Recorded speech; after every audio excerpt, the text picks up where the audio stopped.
know what's interesting?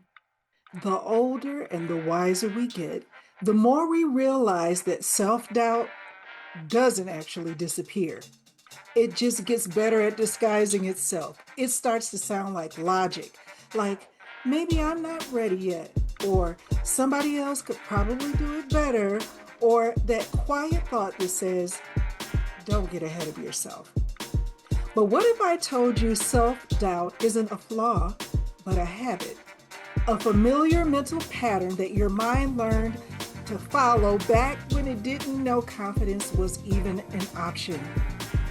If you're new here, I'm Davina Dandridge, author of Brains and Baubles, Do What Works for You, and the creator of the Emotional Sophistication Map and the Self Gut Check Method. This is Brains and Baubles Live, where high functioning women learn how to think clearly, lead emotionally, and refine the way they move through the world. And before we go further, let me just say this: I'm not a therapist. I'm a woman who knows what it feels like to be accomplished on paper, but emotionally conflicted. To have the job, the credentials, the relationships, and still wake up some mornings thinking, am I really good enough for this life I've prayed for? You know what? That wasn't my insecurity talking. That was the conditioning. You've been trained to question your readiness more than you were taught to celebrate your progress. See, self doubt becomes a habit when your accomplishments outpace your self concept. When the version of you that's succeeding out in the world still feels like that woman who was hustling just to be seen. And I'm still developing the habit of celebrating my successes, no matter what the size is. And that's where emotional sophistication comes in. See, self doubt isn't something that you need to destroy, it's something that you need to understand because every doubt has feedback in it. It's showing you where your self beliefs stop developing. Have you ever noticed that you trust other people's validation of you faster than your own voice? You post something online, but you wait to see who likes it before you believe it's actually good. You get the promotion, but you're already wondering how long it will be until someone figures out that you're not as capable as you think you are. And that's not humility or being humble. You've trained your brain to scan for flaws before you celebrate your wins. So, how do you break this habit? I teach something that I call the self trust loop. It's like a feedback loop, and there are three parts: awareness, affirmation, and action. So, step one, awareness. Notice when doubt creeps up in your mind. And instead of believing automatically, I say this to myself: I can do all things through Christ who strengthens me. That sentence tells your nervous system that you are in charge. Step two, affirmation. And I'm not talking about cheesy quotes you paste on your mirror, I mean evidence. Pull out your gratitude journal. Write down how God has blessed you and what you've done well, small or big, and read it when your confidence starts slipping.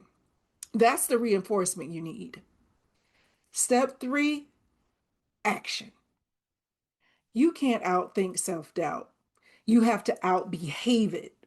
Confidence grows through repetition. So when I first started teaching, I got nervous before the first few classes that I taught. My voice would shake, my thoughts would be scattered, and I'd smile to perform through it. But inside, I just felt unsure. I thought the nervousness meant that I wasn't as ready as I thought I was. But the truth was, I was just rehearsing confidence until it became muscle memory. And that's what emotional maturity looks like.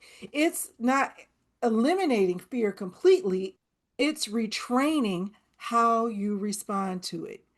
You may be asking yourself right now, but what if I fail? And I'll ask you, what if you don't? What if this time you're not starting from scratch? You're starting from experience. What if self doubt is just the residue of an older version of you that hasn't realized that you've already evolved or started evolving into that woman that you've always wanted to be? because you have grown. You think differently now. You see things differently. You've survived things that once would have broken you down completely. That's wisdom. Here's something that I want you to reflect on this week. When doubt creeps in, ask yourself, is this actual fear? Or is this just a familiar feeling pretending to protect me? Because sometimes self doubt isn't trying to stop you, it's trying to keep you comfortable. Psalm 139:14 says, I will praise thee, for I am fearfully and wonderfully made. That means you were created with intentionality, not as an experiment. And when God invests that kind of design in you, you don't have to audition for worthiness. You just have to start acting like you believe Him. Here's your emotional reset assignment. Take 5 minutes every night this week and write down one thing that you're thankful for or that you did well.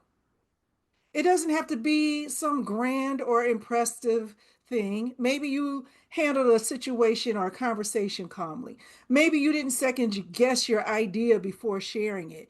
Or maybe you stopped apologizing for needing rest. That's how self trust grows, not by waiting for applause from other people, but by recognizing when your spirit and your steps agree.